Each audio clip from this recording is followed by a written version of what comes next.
بسم اللہ الحمدللہ والصلاة والسلام علی رسول اللہ. السلام علیکم. آؤ تجوید سیکھیں آسان طریقے سے 3 منٹ سیریز میں. سبق نمبر 50A جس میں ہم نون ساکنہ اور تنوین کا چوتھا قاعدہ لیں گے، بدلنا نون ساکن کو، یعنی اقلاب. نون ساکنہ ہو یا تنوین دونوں کی آواز نون پر ختم ہوتی ہے، اس لیے دونوں کے قاعدے وہی ہیں. اس لیے کہ ہم یہ دیکھ رہے ہیں کہ یہ ان کی آواز کے بعد کیا ہوگا، کیا آتا ہے. تو ہم چوتھا قاعدہ لیتے ہیں نون ساکنہ کو بدلنا. تو کیا آپ اس لفظ کو انبیاء کو آسانی سے کہہ سکتے ہیں؟ جیسے انبیاء کہہ سکتے ہیں.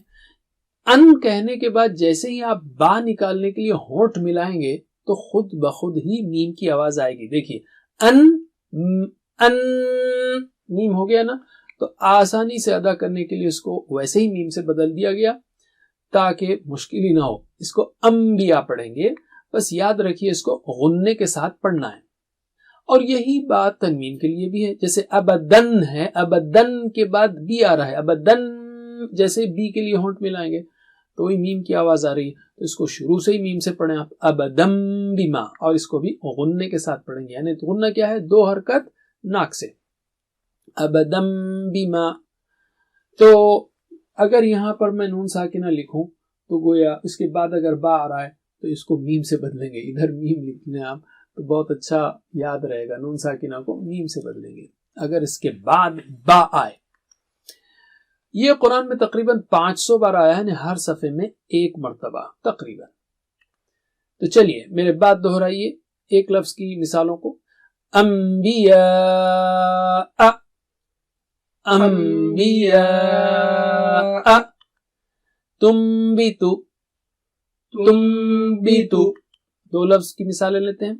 من بعدی، من بعدی، فإن بغت، فإن بغت.